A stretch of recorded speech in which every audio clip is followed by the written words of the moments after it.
एक नियम बना लो, 12 महीने शिवरात्रि आती है, हर महीने शिवरात्रि पड़ती है, महीने में 2 बार प्रदोष पड़ती है। या तो प्रदोष का नियम बनाओ या शिवरात्रि का नियम बनाओ। एक काम करना चालू करो, थोड़ी सी मिट्टी शमी के पेड़ के नीचे की और थोड़ी सी मिट्टी मंदार के पौधे के नीचे की, दोनों को लाओ, अच्छा मिलाकर उसका एक शिवलिंग का निर्माण करो और उस शिवलिंग का पूजन प्रदोष काल में शाम के समय शिवलिंग के सामने 2 घी के दिए जलाकर, जैसी घर में पूजन करते हो वैसी की वैसी पूजन करो, आरती करो, थोड़ा सा भोग लगाकर निवेदन कर कर उस शिवलिंग का बाद में विसर्जन करो। 5 या 7 प्रदोष कर लो या 5 या 7 शिवरात्रि कर लो, आपको किसी के आगे हाथ नहीं फैलाना पड़ेगा। मेरा देव अधिदेव महादेव स्वयं भंडार भरना प्रारंभ कर दे।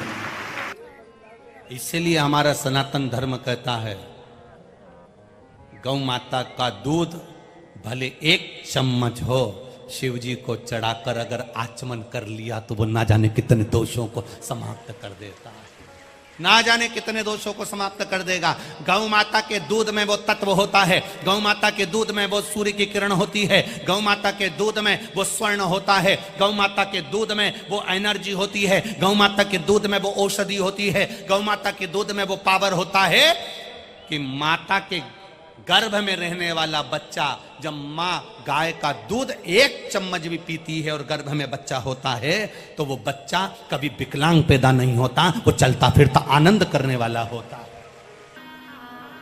भगवान शंकर का एक बड़ा सुंदर चरित्र, बड़ा सुंदर चरित्र शिव महापुराण में आता है। एक सुख नाम के राजा थे, बहुत सावधानी से सुनना, आज कथा का 6ठा दिन है, आज कथा की शिवरात्रि है। सावधानी से कथा का रसतत्व ग्रहण करिए। बहुत दूर दूर से आए हो, 200-500 रुपए खर्च कर कर आए हो, बहुत ध्यान लगाना। आज कथा के बाद में बाबा से विनती कर, झोली पसार कर कर कह कर जाना, मेरी झोली तू भरना, 3 महीने में मुझे जो मांगा है वो दे देना, फिर कथा के पंडाल में जाकर पत्र अवश्य लिख कर दो। महाराज, एक सुख नाम के राजा थे, पांड्य देश में रहते थे, बहुत अच्छा वैभव था उनका, बहुत धन था उनके पास, कोई संपदा की कमी नहीं थी उनके पास, बहुत वैभव। धर्मपत्नी भी बहुत अच्छी थी। नगर में अकाल पड़ गया, अकाल, वृक्ष फल नहीं देते, अन्न नहीं होता, पीने का पानी नहीं है, जितनी राज्य में घोड़े थे, हाथी थे, सेना थी, रथ थे, सब धीरे धीरे वो घोड़े हाथी बीमार होते चले गए, मरते चले गए, अकाल। सुख नाम के राजा के आसपास का जितना क्षेत्र था, सारे क्षेत्र में अकाल पड़ा हुआ था, बीमारी आ गई थी, जिस बीमारी ने चारों तरफ से लोगों को घेर लिया, बीमारी।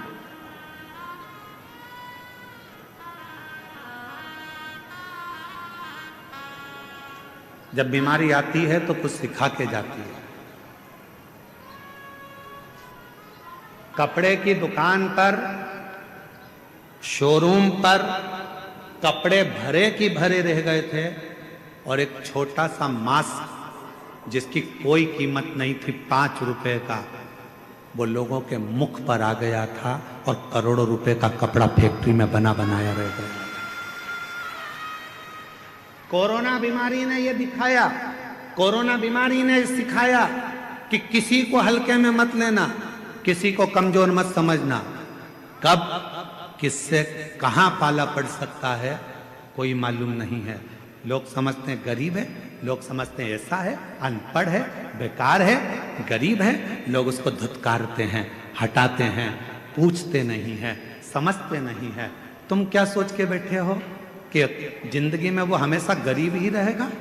शिव पुराण की कथा कहती है, अगर मेरे बाबा देवादिदेव महादेव के भजन में वो लग गया, भले गरीब है, तुमने नहीं पूछा, सम्मान नहीं दिया, आदर नहीं किया, सत्कार नहीं किया, उसको कुछ भी नहीं किया तुम लोगों ने, और वो गरीब था, गरीब था, गरीब था, और एक दिन वो शिव पुराण की कथा में पहुंच गया और उसने अपने मंदिर में एक लोटा जल चढ़ाना प्रारंभ कर दिया, और एक दिन मेरे महादेव ने उसका हाथ पकड़कर उसे उन्नति की सीढ़ी पर चढ़ा दिया, तो एक दिन तुमको भी उसके हाथ जोड़ना पड़ सकता है। व्यासपीठ ने 30 साल में 30 साल कथा के इस पड़ाव में चल रहे हैं, और 30 साल इस कथा को होते चले गए। 30 साल में हमने देखा जो बहुत साधारण सा था, लोग उसको गिनते नहीं थे, हटा देते थे, धक्का मार देते थे, अपशब्द कह देते थे, वो एक दिन इतने सिंहासन पर जाकर बैठ गया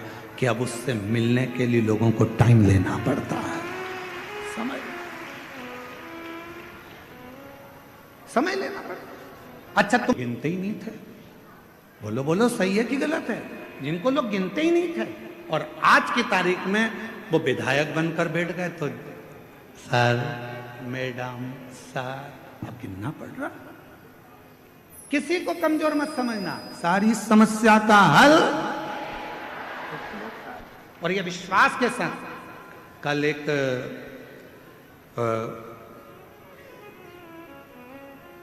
बिहार के ही एक क्षेत्र के कल एक एसडीएम और एक कोई कलेक्टर महोदय दोनों आए थे। उन्होंने बाहर परिचय नहीं दिया, पर यहाँ आकर परिचय दिया कि मैं इस क्षेत्र का एसडीएम हूँ, और एक आए थे कि मैं इस क्षेत्र का कलेक्टर। हमने कहा आप अंदर जाकर बैठे हुए थे, आप लोगों ने कुर्सियाँ नहीं ली?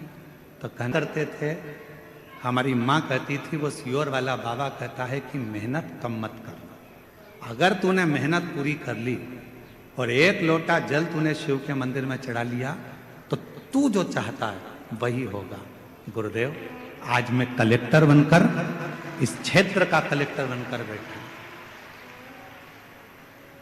और एसडीएम कहता है कि मेरी पत्नी ने तो आस छोड़ दी थी कि मैं बहुत उच्च पद पर पहुंचूंगा, पर मेरी पत्नी शिव के मंदिर जाती थी, कथा में मन लगाती थी, आज मैं एसडीएम पद पर। छोटा ना समझो, छोटा नहीं।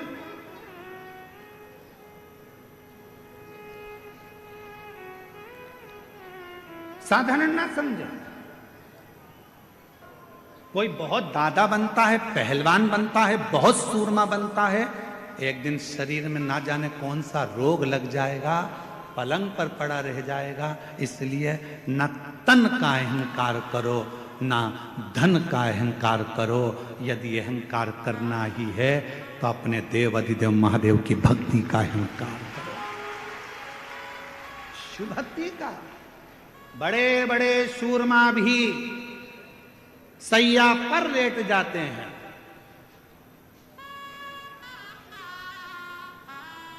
बड़े बड़े सूरमा भी सैया पर लेट जाते हैं, और एक दिन ऐसा आता है कि करोड़पति भी हाथ खाली उस परमात्मा के दरवाजे तक चला जाता है, हाथ खाली, कुछ नहीं। पांड्य देश का राजा सुख, धन बहुत था, वैभव बहुत था, सत्ता बहुत थी, संपदा बहुत थी, सब कुछ था, पर किसने समय जाना, अकाल पड़ गया, राज्य के हाथी घोड़ा सब मर गए, बीमारियां लग गई, लोग होन बीमार पड़ने लगे, मरने लगे, अकाल था, कुछ खाने को नहीं मिला, पानी पीने को नहीं मिला, कुछ भी नहीं मिला, कुछ।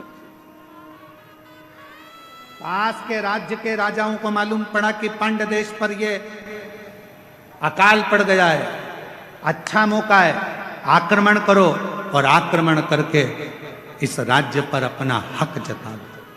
आक्रमण, पूरे राज्य पर अपना हक कर लो, पूरे राज्य। ध्यान देना थोड़ा सा, बहुत सावधानी का कथा है आज की, बहुत सावधानी। सुख के साथी हजारों हैं, जब दुख पड़ा तब धन के साथी हजारों हैं, जब धन ही नहीं तो श्री राम के संग हजारों सखा, वनवास हुआ तब माता सीता के संग हजारों सखी, हरण हुआ तब बावारी दुनिया मतलब की दुनिया में किसी का, किसका कौन, किसी का कोई। महाराज राजा सुख दिल की बात किससे कहे, अपने हृदय की बात किससे कह सकते हैं, किससे अपने मन का भाव कहें। एक वो सुंदर लाइन का स्मरण आता है, आगे जाके जीवन में थोड़ा दुख आएगा, तकलीफ आएगी, कष्ट आएगा, किसको कहोगे, किसको कहोगे। पड़ोसी से कहोगे तो लोग कहेंगे पहले तो फूली फिरती थी, अब जगत में रोती फिरती है। रिश्तेदारों से कहोगे तो लोग कह देंगे पहले तो जगत में घूमती फिरती थी, अब रोती फिरती है। किससे कहेंगे। ओ केदारवासी, ओ सीहोर वाले, मेरे दुख को कौन सुनेगा। मेरे महाकाल बाबा, तुझे बहुत दिन से खाली झोली है बाबा, बहुत पुकार रहा हूं बाबा,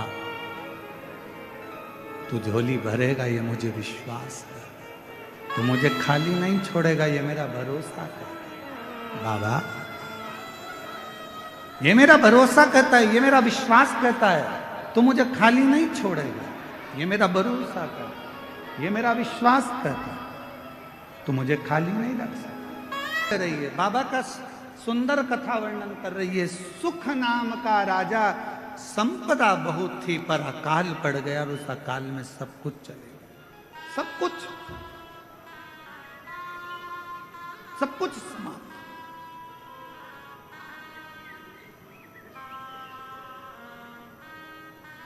अब राजा के ऊपर आसपास के राज्य के राजाओं ने आक्रमण कर दिया, राजा के ऊपर आसपास के राज्य के आक्रमण, और आक्रमण हुआ, पूरा वैभव राजा का चले गया। राजा अपनी पत्नी और बच्चों के साथ और थोड़ी सी सेना को लेकर, 20-25 सेना को लेकर राजा जंगल में चले गया, कहीं ये दूसरे राजा मुझे मार ना डाले, ये दूसरे राजा मुझे समाप्त ना कर दे। वन के अंदर गया राजा, देखा कुछ खाने पीने को मिलता नहीं, प्राप्त नहीं, बहुत रो रहा था। साथ के जितने सैनिक थे वो भी समझा रहे थे, महाराज क्यों रो रहे, क्यों, किस लिए रो रहे, तुम्हारी आंख में आंसू क्यों है। बचा नहीं सका, मेरा राज्य पूरा के पूरा चला गया और मेरे स्मरण में नहीं रहा। ये अकाल पड़ गया, पानी नहीं मिला, भोजन नहीं मिला, अन्न नहीं मिला, सामग्री नहीं मिली, सब की सब पूरा चले गया, ये मुझे दुख हो, ये मेरा। महाराज क्यों चिंता करते हो। सामने एक शंकर भगवान का शिवलिंग एक ओटले पर, ओटला जानते हो, चबूतरे पर केवल शिवलिंग रखा हुआ था, केवल शिव और कुछ नहीं, केवल शिव। सुख राजा क्या देखता है कि वहां से एक कोई पथिक जल चढ़ाकर, जल लेकर आ रहा था। वो जल राजा के पास आया। राजन, पथिक ने पूछा तुम कौन हो, आप कौन हो। पथिक पूछ रहा है आप कौन हो। राजा कहता है कि मैं पांड्य देश का राजा हूं और अकाल पड़ने के कारणवश ये सब हो गया, धन चले गया, वैभव चले गया, सत्ता चली गई, सब गया और मैं यहाँ आया। दूसरे राजा मुझे मार ना दें इसलिए मैं इस वन में छुप कर बैठा हूं। क्यों चिंता करते हो? ले राजन, शिव का चढ़ा हुआ जल है, थोड़ा सा पी लो। राजा ने कहा, शिव का चढ़ा हुआ जल? हाँ। राजा ने हाथ रोका और पथिक से कहा कि मैं कभी किसी का बुरा नहीं किया, मैंने कभी किसी के लिए गलत नहीं किया, मैंने कभी किसी को अपशब्द नहीं किया, फिर मेरे साथ ऐसा कैसे हो गया? और आप कह रहे हो कि हुआ मैं जल पी लूं? राजा सुख कह रहे हैं कि मैं शंकर जी का चढ़ा हुआ, मैंने किसी को अपशब्द नहीं किया, मैंने ताने नहीं दिए, मैंने गाली नहीं दी, मैंने आड़ा टेढ़ा नहीं बोला, मैंने किसी का बुरा नहीं किया, मैंने किसी के लिए आड़ा टेढ़ा नहीं करा, फिर ये जल क्यों? मैंने तो बुरा नहीं किया, फिर मेरा बुरा कैसे हो गया? ये बुरा हुआ कैसे? पथिक ने कहा, महाराज ये आज का नहीं है, ये पूर्व का। कोई पूर्व का जन्म अच्छा होगा, कोई पिछला जन्म हमारा अच्छा होगा, जो इस पवित्र धरा पर पवित्र कथा का रस तत्व हम ग्रहण करें। आप और हम सुन रहे। महाराज, राजा सुख, आपके पूर्व का जन्म का भान होगा। इस जन्म में तो तुमने कोई बुरा नहीं करा। कई लोग कहते हैं मेरे पास में इतना धन था, मेरे पास ऐसा वैभव था, मेरे पास इतना सामान था, मेरे पास इतनी सत्ता थी, चला गया। जैसे एक पत्र आया था बीच में, एक पत्र अपन ने पढ़ा था, यहीं कोई सा गांव का था, तो वहाँ उस पत्र में अपन ने पढ़ा था कि वो उसके शोरूम में आग लग गया, पूरा इलेक्ट्रॉनिक सामान 1 करोड़ रुपए का, 1.5 करोड़ रुपए का जल गया। जलने के बाद कोई व्यक्ति आया, वो 25 लाख लेकर चले गया। फिर उसके पति को लकवा लग गया, पैरालिसिस हो गया, वो ग्रसित होकर पड़ रहा। तो अब वो सोचे कि मैंने तो कभी बुरा नहीं किया, मैंने तो सब अच्छा किया, फिर मेरा पूर्व का कर्म हमारा कोई प्रायश्चित पुराना रहा हो। जल चढ़ाना मत छोड़ना, शिव को 1 लोटा जल चढ़ाना मत छोड़ना। कितना भी दुख आ जाए, कितनी भी तकलीफ आ जाए, कितना भी कष्ट आ जाए, कितनी भी परेशानी आ जाए, अगर तुम्हारी कितनी भी परेशानी हो, कितना भी कष्ट हो, कितनी भी बीमारी हो, कितना भी दुख हो, कितनी भी तकलीफ हो, तुमने अगर 1 लोटा जल चढ़ाना नहीं छोड़ा तो निश्चित है तुम्हारे पिछले जन्म का जो कर्म है वो धीरे धीरे कट जाएगा और तुम्हारी जिंदगी फिर अच्छी हो जाएगी। जन्म का अच्छा कर्म।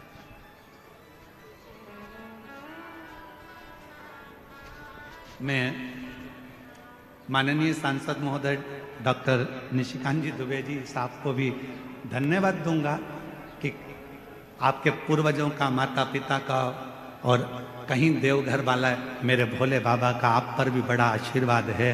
इसलिए बाबा ने पहले दिन भी कथा में बुलाया और आज छठे दिन शिवरात्रि के दिन भी बाबा ने आपको कथा है। ये आपकी साधुता, ये शिव तत्व का है।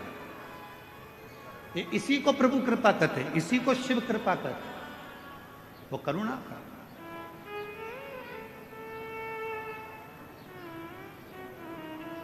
सुख तुम्हारे पूर्व जन्म का कोई भान होगा, पूर्व जन्म का, पूर्व से।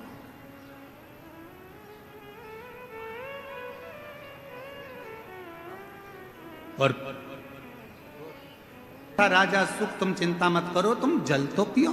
राजा सुख ने पूछा कि आप इतना जानते हो तो एक बात और बताओ कि मैंने पिछले जन्म में ऐसा क्या कर दिया था जो मेरा पूरा सत्ता, पूरा वैभव सब चले गया। पथिक ने कहा, राजा सुख सुनो, पूर्व जन्म में तुम एक डाकू बनकर जन्म लिए थे। मारना, काटना, बेकार करना, कष्ट देना, सब करा, सब किया। लोगों का अन्न छुड़ा लिया, लोगों का वैभव छुड़ा लिया, इसलिए तुम्हारी सत्ता, तुम्हारा वैभव चले गए। राजा सुख ने कहा, यदि तुम कहते हो कि मैं पूर्व में डाकू था तो फिर इस जन्म में राजा कैसे बन गया? फिर इस जन्म में मुझे राजा का जन्म कैसे मिल गया? फिर इस जन्म में मेरे हाथी घोड़े कैसे हो गए? फिर इस जन्म में मेरी पत्नी बच्चे कैसे मिल गए? इस जन्म में मैंने सुख कैसे पा लिया? तब पथिक ने कहा, महाराज तुमने जिंदगी में एक काम करा, तुम भले डाकू बने, एक बार तुम्हारे शरीर में रोग हो गया, रोग होने के कारण तुम वन में औषधि ढूंढने गए। औषधि ढूंढने के लिए जब गए तुम्हें प्यास लगी, प्यास लगी तो तुम्हारे पास में पानी नहीं था, पानी नहीं था। एक शंकर का शिवलिंग देखा, उस शिवलिंग के पास में एक पात्र भरा हुआ रखा था, उस पात्र को तुमने उठा लिया, देखा शंकर के शिवलिंग पर बहुत सारा कुछ ना कुछ पदार्थ लगा था। तुमने वही पानी शिव पर डाल दिया और उसी पानी को झेलकर तुमने पी लिया, जिसके फल स्वरूप तुम्हें इस जन्म में राजा का जन्म मिला, पत्नी मिली, बच्चे मिले, घर मिला, परिवार मिला, सुख मिला, सब कुछ मिला। पर पिछले जन्म का एक पुण्य तुम्हारे को राजा बना देता है, पिछले जन्म का कुछ पुण्य तुम्हारे को फिर उस राज्य को छुड़ा लेता है। हाथ जोड़ लिए सुख ने, आप बताओ महाराज, आप आज्ञा दो, अब मुझे वो राज्य कैसे मिलेगा। तब पथिक ने कहा, उस राज्य को पाने का सबसे सुंदर तरीका है, शंकर के शिवलिंग के पास जाओ और शिव को फिर एक लोटा जल चढ़ाना प्रारंभ करो, वो सुख वापिस। हमसे लोग पूछते हैं एक लोटे जल में क्या है, एक लोटे जल में ऐसा क्या है, एक लोटे जल में इतना वैभव कैसे है, एक लोटे जल में इतना सुख कैसे है, एक लोटा जल सारी समस्या का हल कैसे हो सकता है, एक लोटा जल श्री शिवाय नमस्तुभ्यम सारे दुखों को कैसे हर सकता है। आखिर इस मंत्र में, आखिर इस जल में ऐसा होता क्या है। हम कहते हैं हमसे मत पूछो, तुम्हारी जिंदगी में तकलीफ आए तो चढ़ा के देखो, प्रैक्टिकल करके देखो कि तुम्हें उसमें फायदा मिल रहा है कि नहीं मिल रहा है। मेरे बाबा तुम्हारा हाथ पकड़ रहे हैं कि नहीं पकड़ रहे, वो चाहे, वो कृपा करे, वो करुणा करे।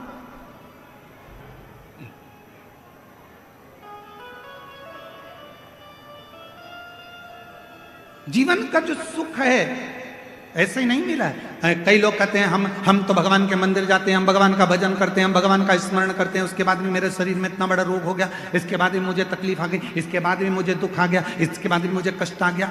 रोना नहीं, दुख मत होना, एक लोटा जल चढ़ाते रहना। हमारे पूर्व का कोई कर्म होगा उसको काटना है हमें, हो सकता है और तकलीफ आए उसको हमें काटना, उसे कष्ट को हमें मिटाना, शिव का नाम लेकर भगवान का भजन करना।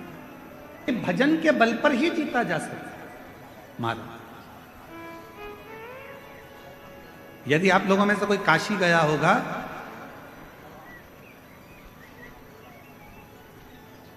तो काशी में एक जगेश्वर महादेव है। जगेश्वर महादेव काशी में विराजमान है। कभी आप लोगों में से कोई गया होगा, स्मरण रखिए, काशी अगर कोई गया। एक होता है शमी का पौधा, एक होता है मंदार का पौधा। मंदार जानते हो सब लोग, बोलो तो जम के। सफेद आंकड़ा भी उसको बोलते हैं, मंदार भी उसको बोलते हैं, मंदार का पौधा। और एक होता है शमी का। कहते हैं जिस व्यक्ति की जिंदगी में केवल घाटा ही घाटा लिखा हो, दुख ही दुख लिखा हो, और कई साल हो गए हों किराए के मकान में रहते हुए या तकलीफ को भोगते भोगते, परिवार में कहीं सुख है ही नहीं, दो पौधे को याद रखना। और दोनों पौधे की कथा हमने पूर्व में सुना चुके, मंदार और शमी। दोनों की कथा सुनाइए कि ये कौन से मुनि थे, कौन से ऋषि के बेटे थे, ये मंदार और शमी किसके पुत्र थे, सब कथा सुने। आप YouTube पर सर्च करिएगा तो आपको कथा पूरी मिल जाएगी। आप जिंदगी में दुख ही दुख लिखा, कष्ट ही कष्ट लिखा, परेशानी परेशानी लिखी। तो मंदार और शमी ये दो पौधे ऐसे हैं जो जीवन में सुख प्रदान करते हैं।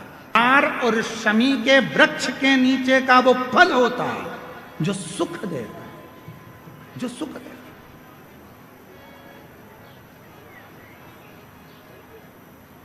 जो हमें आनंद प्रदान करता है।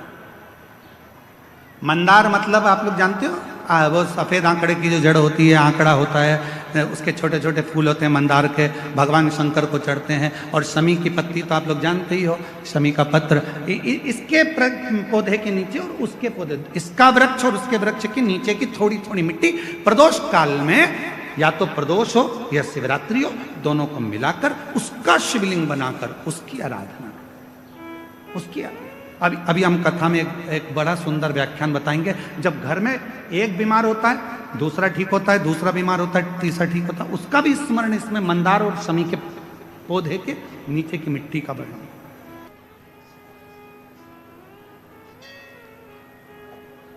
मंदार और शमी के पत्र वृक्ष के नीचे की मिट्टी की कथा चल, एक बड़ा सुंदर संवाद आता है। महाराज, एक काशी में जगेश्वर महादेव हैं। जम के बोलेंगे एक बार, जगेश्वर महादेव। अपन जय बोलते ना, जय जय जय जय जय, जगेश्वरेश्वर महादेव काशी में विराजते। कभी मौका लगे, एक बड़ा सुंदर संवाद इसके अंतर्गत मिलता है कि एक बार एक जगेश्वर मुनि हुए।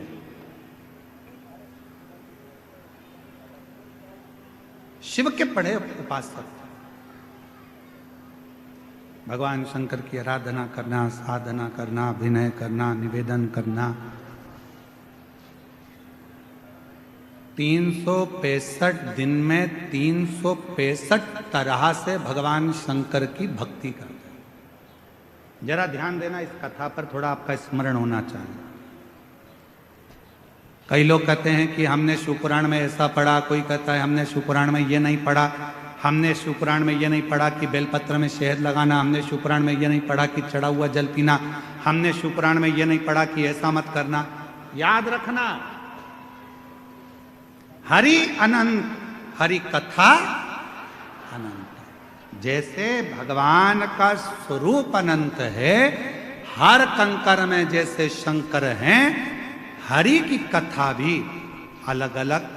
जितने 33 कोटि देवता हैं, तो 33 कोटि देवता की कथा भी, एक एक देवता की कथा 33 कोटि के बराबर तरह से, 33 कोटि तरह से। अब जरा विचार करिएगा, एक देवता की कथा 33 कोटि तरह की, तो 33 कोटि देवता की कथा कितने तरह की होगी, जरा अंदाजा लगाइएगा। तो कई लोग कहते हैं हमने तो ये कथा सुनी नहीं, हमने तो ये कथा पढ़ी नहीं, हमने तो ये कथा पढ़ने में नहीं आई, हमें तो ये कथा सुनने में नहीं आई। तो सुनने में आएगी कहां से? भगवान की अनंत कथा और भगवान का अनंत स्वरूप, इसका वर्णन दुनिया में कोई नहीं कर सकता, स्वयं देवाधिदेव महादेव ही कर सकते हैं। भगवान देवाधिदेव महादेव से अपने हृदय की बात बाबा देवाधिदेव महादेव से दिल से कहे। आज कथा का 6ठा दिवस है, आज कथा की शिवरात्रि है। भाव से बाबा को नमन करिएगा, दिल से प्रार्थना करिए, विनय करिए, निवेदन करिए। बाबा को अपने मन का भाव कहो, दिल से प्रार्थना करो, विनय करो, निवेदन करो।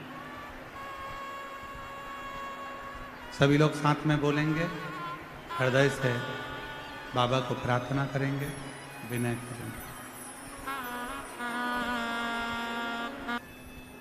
शिव महापुराण की कथा वर्णन कर रहे हैं।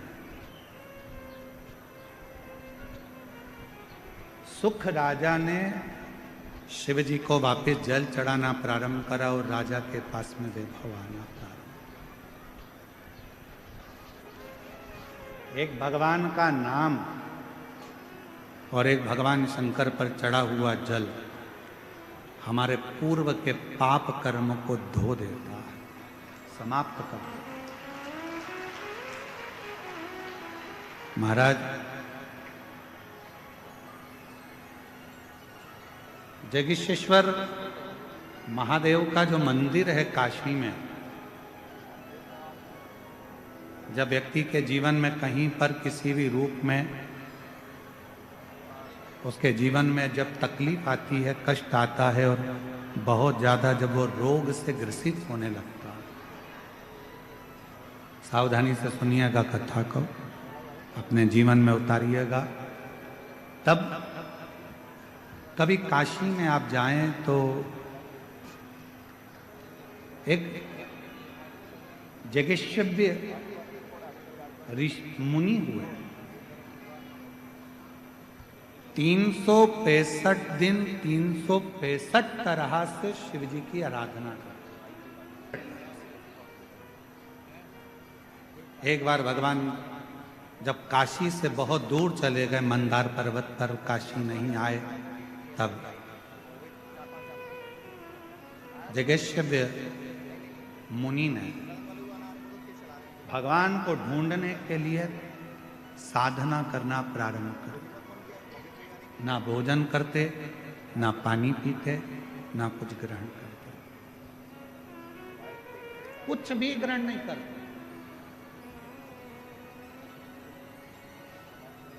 शिव महापुराण की कथा स्कंद पुराण का काशी खंड कहता है।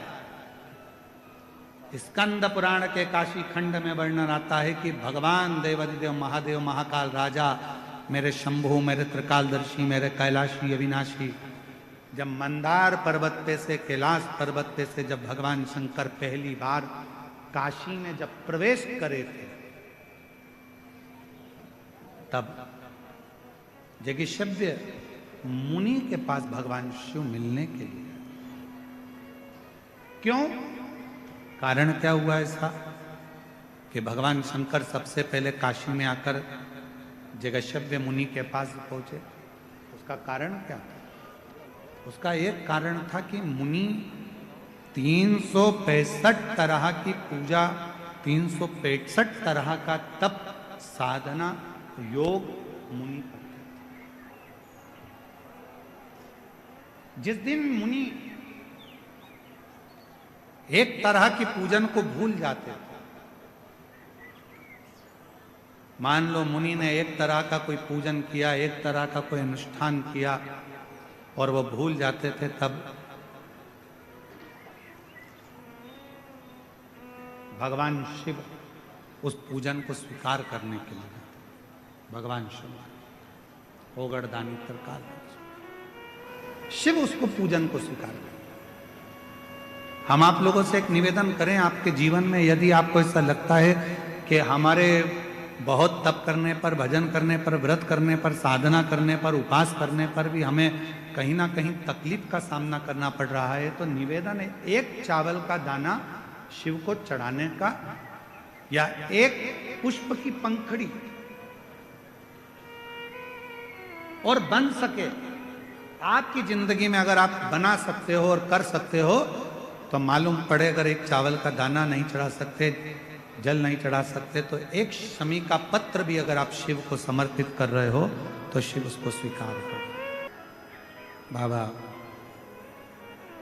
देवादिदेव महादेव की पवित्र कथा कर रही है।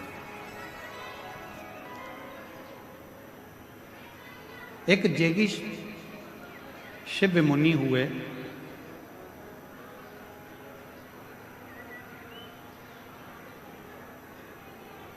जगेश्वव्य मुनि एक ऐसे मुनि जो भगवान शंकर का पूजन 365 तरीके से करते थे। प्रतिदिन सेवा का, पूजन का क्रम उनका अलग होता था और 365 तरीके से भगवान शंकर को रिझाते थे। स्कंद पुराण का काशी खंड कहता है कि वो काशी खंड की कथा वर्णन करती है। ऋषि के लिए भगवान देवादिदेव महादेव कैलाश छोड़कर आते हैं और उन ऋषि को दर्शन देते हैं। कथा के माध्यम से हम वर्णन करें, कभी आप काशी जाएं तो जगेश्वर महादेव का दर्शन अवश्य करें। जीवन का कभी भी कोई भी तकलीफ, कोई भी कष्ट जब होता है और हम भगवान शिव के पास जाकर अपने मन की बात करते हैं तो शिव उसको स्वीकार करते हैं। जैसे एक दुंदुभी नाम का असुर हुआ,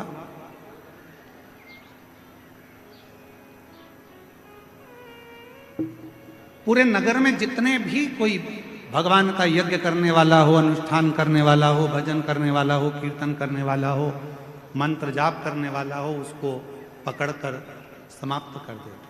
ब्राह्मण का बालक था, शिव का परम उपासक था। उसको भय था कि दुंदुभी नाम का असुर सबको मार देता है। मेरे पिता को मार दिया, मेरी माता को मार दिया, मेरे परिवार को पूरा नष्ट कर दिया, तो मुझे लगता है कि वो मुझे भी मार देगा। एक बार भूलवश बेलपत्र के पेड़ के नीचे वो बैठकर भगवान शंकर की एक पार्थिव लिंग का पूजन कर रहा था, पार्थिव लिंग का अनुष्ठान कर रहा था। और पार्थिव लिंग पूजन कर कर बस वो बैठा ही था, इतने में वो दुंदुभी नाम का असुर एक सिंह के रूप में आ गया, शेर के रूप में। असुर आया इस बालक को खाने के लिए, मारने के लिए। वृक्ष के नीचे बैठकर शिव का नाम का उच्चारण कर रहा था। बेलपत्र का एक पत्र उसके मस्तक पर आकर गिर गया। इतने में भगवान देव अधिदेव महादेव पार्थिव लिंग में से प्रकट हो गए और उस सिंह को, उस शेर को समाप्त कर दिया और शिव जी का नाम बृगरेश्वर महादेव पड़ गया। शिव बृगरेश्वर महादेव के रूप में। विदल और उत्पल दो असुर मां पार्वती जी की सुंदरता देखकर उनकी ओर ललायित हुए। पार्वती जी ने कुंदुक का प्रहार कर कर विदल और उत्पल को मार दिया। वो कुंदुक भगवान देवाधिदेव महादेव के चरणों में जाकर लगा तो शिव जी का नाम कुंदकेश्वर महादेव। शिव महापुराण की कथा में कुंदकेश्वर नाम की बड़ी महत्वता। कहते हैं जिस औषधि को आप ले रहे हो, दवाई को आप ले रहे हो, डॉक्टर से जांच करा रहे हो, चेकअप करा रहे हो, सारी चिकित्सा आपकी चल रही है, और उस मानव के शरीर में भी भगवान की अविरल भक्ति कोई साधारण नहीं है।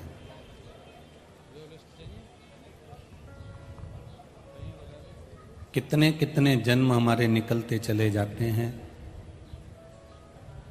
हमको खुद ज्ञात नहीं हो पाता कि हम किस जन्म में क्या थे, कौन सा जन्म हमारा कैसा निकला।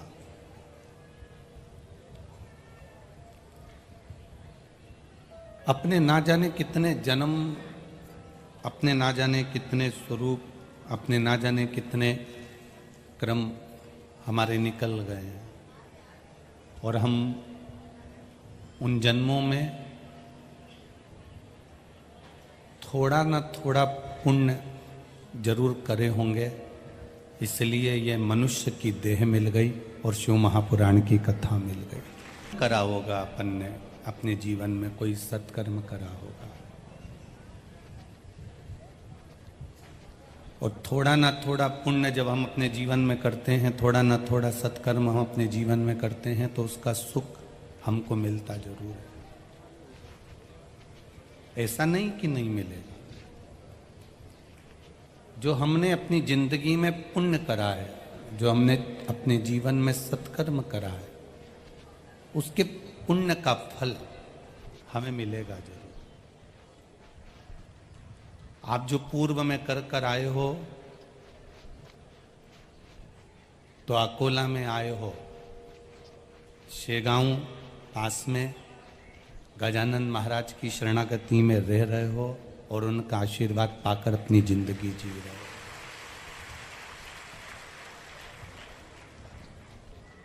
एक बात अपने जीवन में उतारिएगा, एक तो मनुष्य का देह मिल जाना, मानव का शरीर मिल जाना, और मानव का शरीर पाने के बाद किसी, जहां पर भारत की भूमि के सबसे ज्यादा संतों ने जन्म लिया, जहां पर भारत की भूमि के सबसे ज्यादा संत प्रकट हुए, जिन्होंने भक्ति को चारों दिशा में फैलाया, रहते हो जहां साधु रहते हो, जहां कोई सदगुरु, कोई संत प्रकट हुआ हो, उस भूमि के करीब में रह लेना, ये आपकी किस्मत ही है, ये आपका भाग्य ही है।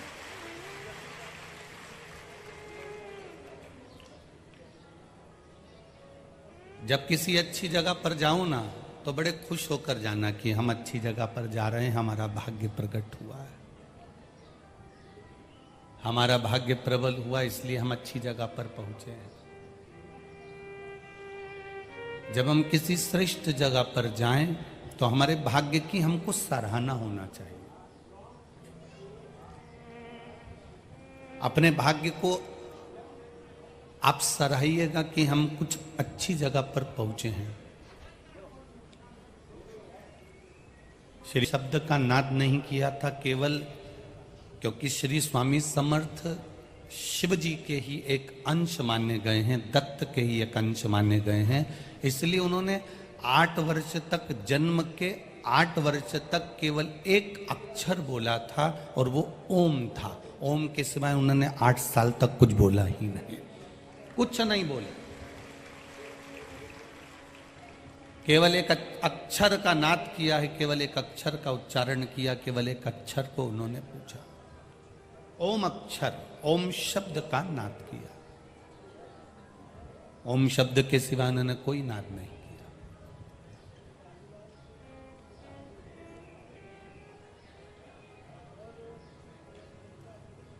शैववीर संप्रदाय के अंतर्गत, लिंगायत संप्रदाय के अंतर्गत बच्चा जब जन्म लेता है तो गुरु हॉस्पिटल में जाकर उसको गुरु मंत्र देता है।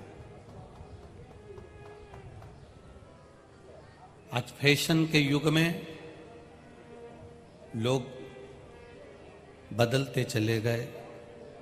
पहले माँ अपने बच्चे को जब दूध पिलाती है, प्रथम दूध माँ अपने बच्चे को जब पिलाती थी तो पहले बच्चे को गोदी में लेकर उसके कानों में ओम कहती थी, तब माँ दूध पिलाना प्रारंभ करती थी।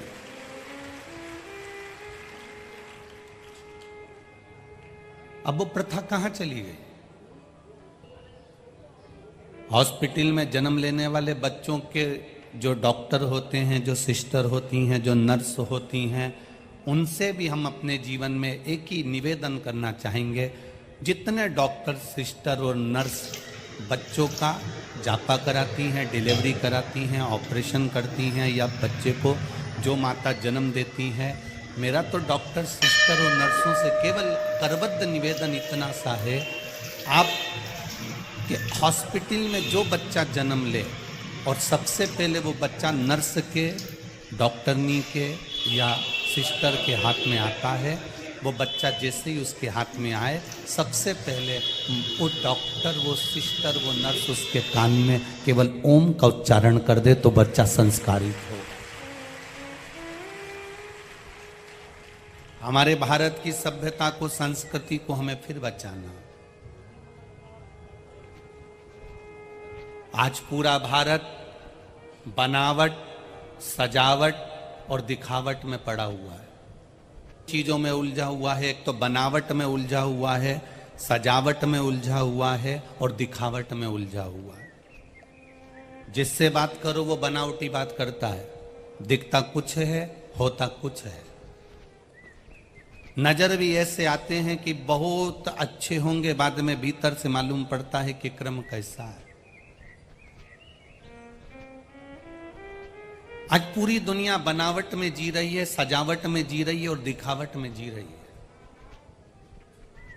जहां पर ये 3 चीजें आ जाती हैं, बनावट, दिखावट और सजावट, तो फिर व्यक्ति की जिंदगी में रिश्तों की गिरावट होना चालू हो जाती है, जब बनावट, सजावट और दिखावट आ जाती है।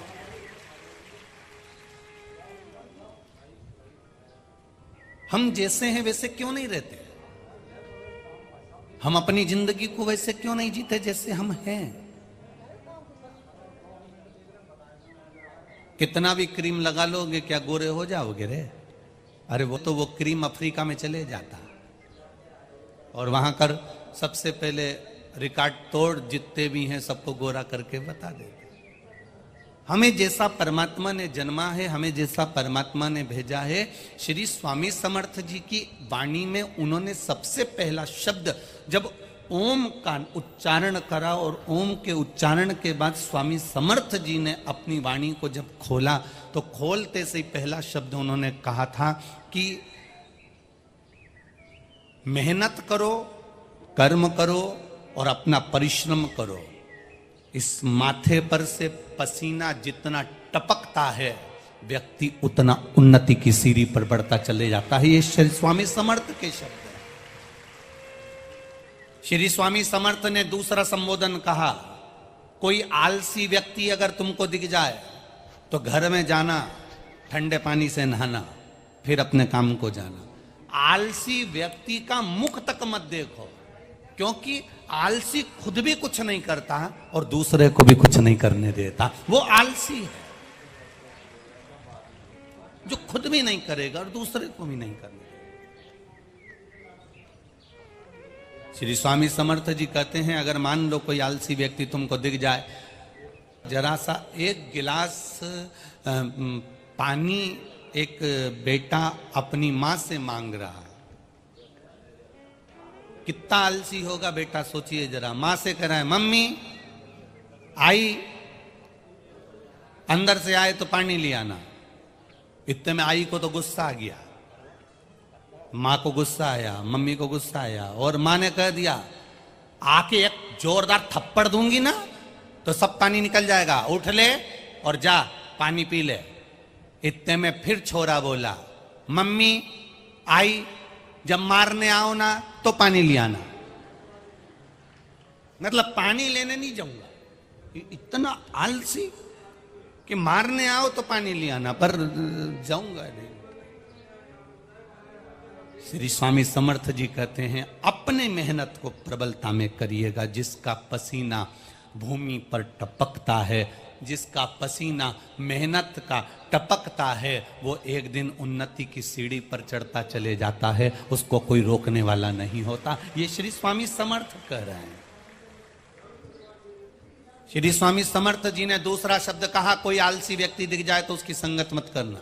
कोई आलसी व्यक्ति दिख जाए तो घर पर जाना, ठंडे पानी से नहाना, फिर अपने काम को जाना। आलसी का मुंह भी देख लो ना तो मालूम पड़े वो खुद आलसी फैलाता फैलाता, अरे करेंगे, आराम से कर लेंगे, अभी तो समय बचा है, देखा जाएगा देखा जाएगा देखा जाएगा, करेंगे आराम से करेंगे। शादी ब्याहों में, कोई बड़े आयोजन में यही होता है, बस कर लेंगे, अभी तो 4 दिन बचे हैं, अभी कर लेंगे, 5 दिन बचे हैं, अभी तो कर लेंगे, 3 दिन बचे हैं। और मालूम पड़े दरवाजे पर बारात आ गई, दरवाजे पर दूल्हा आ गया।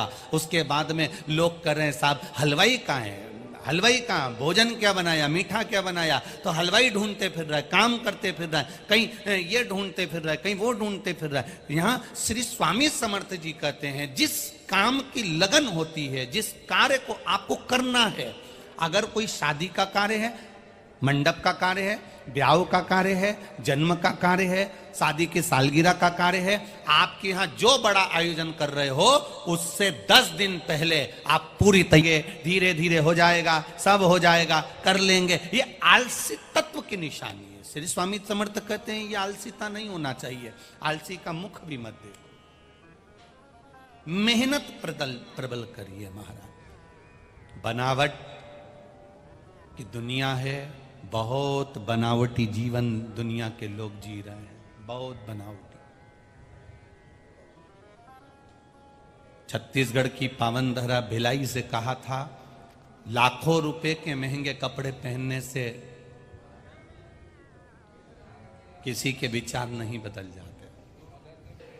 महंगे कपड़े पहनने से किसी के विचार बदलते तो शोरूम में जो पुतले 5-5 हजार की शर्ट पहनकर खड़े रहते हैं, सबसे पहले वो पुतलों का व्यवहार बदल जाता। अगर कोई कपड़ों से पहचाना जाए कि अच्छे कपड़े पहन लेंगे तो अच्छे विचार हो जाएंगे। यहाँ तो रामचरितमानस में कह दिया, ऊंच निवास नीच करतूती देख न सकही पराई भभूति। यहाँ तो रामचरितमानस कहती है, कई कई ऊंचे अवधे पर भी बैठ जाते हैं, बहुत ऊंचे पद पर भी बैठ जाते हैं, बहुत प्रतिष्ठावान भी हो जाते हैं, महंगे कपड़े भी पहन लेते हैं, महंगी गाड़ी में भी घूम लेते हैं, और मालूम पड़े अंदर से विचार शुद्ध ना हो पाए तो वो जीवन किस काम का है? उस जीवन की सलाह खा किसका?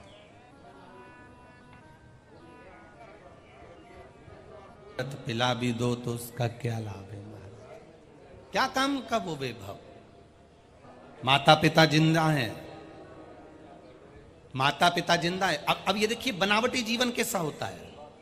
जैसे ही 4 लोग मिलने के लिए आए और हमने बनावटी जीवन जीना चालू कर दिया। हमारी मम्मी बहुत अच्छी हैं, बहुत जोरदार हैं, हमारे पिताजी जोरदार हैं, हम तो इनकी इतनी सेवा करते हैं, इनकी तबीयत खराब हो गई तुरंत हॉस्पिटल लेकर चले गए। हमने बनावटी जीवन जिया। और जब बनावटी जीवन में हम कुछ बनावट कर कर दिखाते हैं तो वो कार्य हमारा बिगड़ जाता है। बनावट से दूर रहना, बहुत बनावटी जीवन है महाराज। पहले लोग कचौड़ी समोसा खा लेते, पिज्जा खाया, हॉस्पिटल में गया, हॉस्पिटल में भर्ती हुआ, रिश्तेदार आए तो फल की जम के बोलो जरा टोकनी लाए, उसके रिश्तेदार फल लाए तो उन्होंने छील छील के उसको फल खिलाया। जो रिश्तेदार फल लाए थे वही हॉस्पिटल के बाहर बैठे बैठे इंतजार करते थक गए तो कचौड़ी और समोसा खा गए। अब वो हॉस्पिटल में जमा होंगे और ये फल किए, तो क्यों हम बनावटी जीवन को जिए? एक काम क्यों नहीं करते, जिस भोजन को कर कर हमारे बुद्धि निर्मल हो जाए, जिस भोजन को कर कर हमारा भाव निर्मल हो जाए, जिस भोजन को कर कर हमारी बुद्धि शुद्ध हो जाए, उस भोजन को क्यों नहीं करते? हमारे यहाँ शिव महापुराण की कथा कहती है, कभी मौका मिल जाए किसी संत के दरवाजे पर पहुंचो, शेगांव में पहुंचो, स्वामी समर्थ जी के यहाँ अक्कलकोट में पहुंचो, पैठन में एकनाथ जी के यहाँ पहुंचो, कभी पंढरपुर पहुंचो, कभी किसी संत के दरवाजे पर पहुंचो, रामकृष्ण परमहंस जी के यहाँ, मीराबाई के यहाँ, कर्माबाई के यहाँ, ध्रुव प्रहलाद के यहाँ, जगन्नाथपुरी में पहुंचो, द्वारकापुरी में पहुंचो, बद्रीनाथ जी में पहुंचो, रामेश्वरम में पहुंचो, सीहोर के कुबेरेश्वर धाम पहुंचो, चाहे उज्जैन के महाकाल पहुंचो, चाहे काशी के विश्वनाथ पहुंचो, तुम जहां जहां पर जाओगे, जिस तीर्थ में जाओगे, जिस संतों की धरा पर जाओगे, मेरा एक निवेदन स्वीकार कर कर जाना। जब तुम तीर्थ जाओ, गुरु के दरवाजे जाओ, संत के दरवाजे जाओ, तो होटल का भोजन मत कर कर उस गुरु के दरवाजे में भले जरा सी खिचड़ी मिल जाए उसको खा लेना। वो ना जाने कितने रोगों को समाप्त कर देगा, जाने कितने रोगों को ठीक कर देगा। द्वारकापुरी में जाओ तो द्वारकाधीश के दरवाजे का भोजन ग्रहण कर लेना, ना जाने कितने रोगों को ठीक कर देगा। हमारे विचार, हमारी बुद्धि, हमारी शुद्धता लेकर आती है। जैसा खाया अन्न, जम के बोलो, वैसा हो गया मन। जैसा पिया पानी और जैसा पिया दूध, वैसा बन गया बुद्ध। दूध से हमारी बुद्धि बनती है। गाय का दूध पीते थे तो गाय जैसे एकदम चटपट होते थे। गाय का बछड़ा कैसा होता है? गाय का बछड़ा, गाय ने जन्म दिया और बछड़ा उठ के खड़ा हो जाता है। गाय का बछड़ा बहुत देर तक जमीन पे नहीं पड़ा रहता, जन्म लेते से ही गाय का बछड़ा उठकर खड़ा हो जाता है। और भैंस का,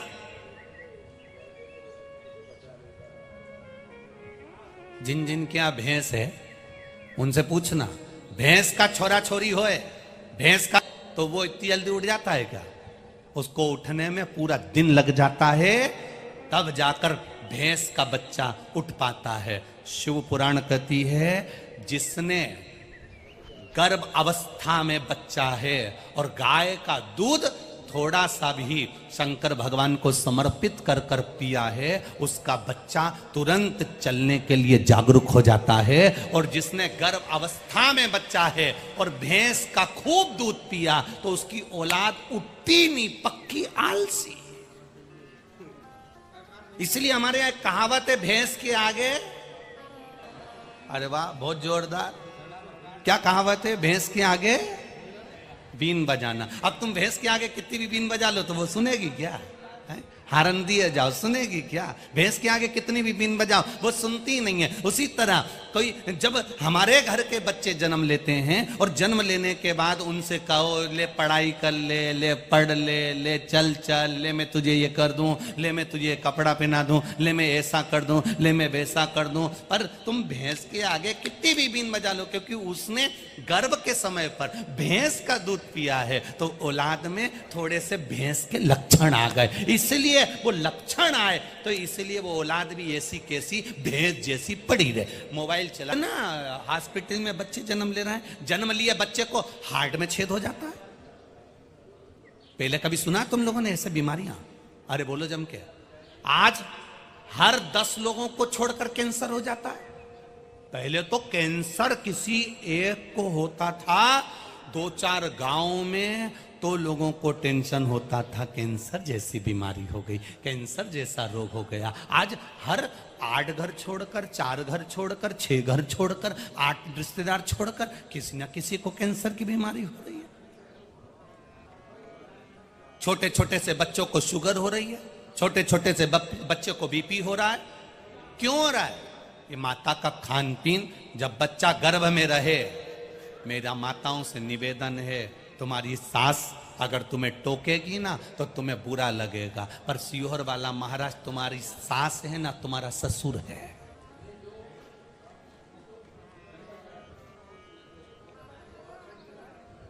हम तो कह सकते हैं जब बच्चा गर्भ में रहे पिज्जा खाने मत जाना, जब बच्चा गर्भ में रहे चाउमीन खाने मत जाना, जब बच्चा गर्भ में रहे सैंडविच खाने मत जाना, जब बच्चा गर्भ में रहे होटल में खाने मत जाना, जब बच्चा गर्भ में रहे तो एक बार शेगांव में जाकर गजानन भगवान का प्रसाद खाकर आना। बच्चा गर्भ में रहे तो एक बार शेगांव चले जाना, गजानन महाराज के दरवाजे पर लाइन लगाना, भोजन की एक थाली लेना, प्रेम से भोजन ग्रहण करना, जय गजानन करते करते जब भोजन करोगे, गर्भ से जन्म लेने वाला बच्चा भी तुम्हारी सेवा करने की तल्लकता रखेगा और वो तुम्हारी सेवा करेगा, क्योंकि संस्कारवान हो। अब गर्भवती नारी को पति हॉस्पिटल दिखाने ले गया तो गर्भवती नारी ने कहा मेरा मन बहुत कर रहा है, पानी पतासा खा लूं, पानी पूरी खा लूं। अब वो पानी पूरी खाने के लिए गई और मालूम पड़े उसने दोना पकड़ा दिया, पहले ही गर्भ में बच्चा और उसने हाथ में पकड़ा दिया कटोरा। तो औलाद भी ऐसी पैदा हुई, दिन भर भीख मांगे, 5 रुपए दे दे, 10 रुपए दे दे, 5 रुपए दे दे, क्योंकि गर्भ में बच्चा था। और पानीपुरी वाले ने, बोलो जम के बोलो, सीहोर वाला महाराज कोई गलत कह रहा है क्या? वो पानीपुरी वाले ने दोना पकड़ाया, प्लेट पकड़ाई, कटोरा पकड़ाया और तुम्हारी आदत हो गई। अब गर्भ से बच्चा, सिर पे पल्लू, भीख मंग मंग के खाओ, और पानी पूरी वाले को भी पाँव में खुजाल चल रही, और पाँव में खुजाल, और इसने कहा पानी पूरी ने खुजाल के हाथ और जो दिया, और ये खाती खाती बोली पानी में बहुत स्वाद। अब उस स्वाद और मालूम पड़े पानी पूरी वाले को हो गई सर्दी। अब फिर आन दो पानी में स्वाद, फिर आया पानी, कई स्वाद आ रहा जोरदार। अब इनके क्या मालूम कि इसमें एक्स्ट्रा आइटम डला है, अब इनके क्या मालूम कि इसमें कुछ आइटम अलग से डल गया तो स्वाद पाए।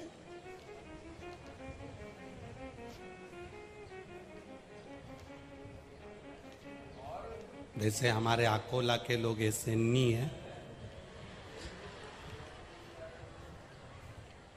वो तो हम हमारे मोहल्ले की बात कर रहे हैं। निवेदन है गर्भस्थ बच्चा रहे, हमारा संस्कार हमारे बच्चों को हम दें, सब कुछ देना बच्चों को, खूब अच्छी शिक्षा देना बच्चों को, खूब अच्छी पढ़ाई कराना बच्चों को, पर साथ में उनको अच्छा संस्कार देना, अच्छा संस्कार। नवयुवक मेरी माताएं बैठी हुई हैं, नवयुवक बंधु बैठे हुए हैं, बेटियां बैठी हुई हैं, परिवार के लोग बैठे हुए हैं। आप एक नियम बनाना, पति कहे कि चल मैं तुझे गर्भस्थ के समय पर चाउमीन खिला लाऊं, पिज़्ज़ा खिला लाऊं, तुम दिल से कहना आज मेरा मन कर रहा है, चलें अक्कलकोट, चलें शेगांव, चलें राजराजेश्वर का दर्शन करने, वहाँ पर जो भोजन मिलेगा वहां जो प्रसाद मिलेगा वो मेरे बच्चे की जिंदगी सवार है। और दवाई यदि शरीर में नहीं लगती है, औषधि अगर शरीर में नहीं लगती है, डॉक्टर का चेकअप कराते रहो, दवाई लेते रहो, साथ में कुंदकेश्वर महादेव का नाम लेकर जो औषधि दी गई है, दवाई दी गई है, उसको कुंदकेश्वर महादेव का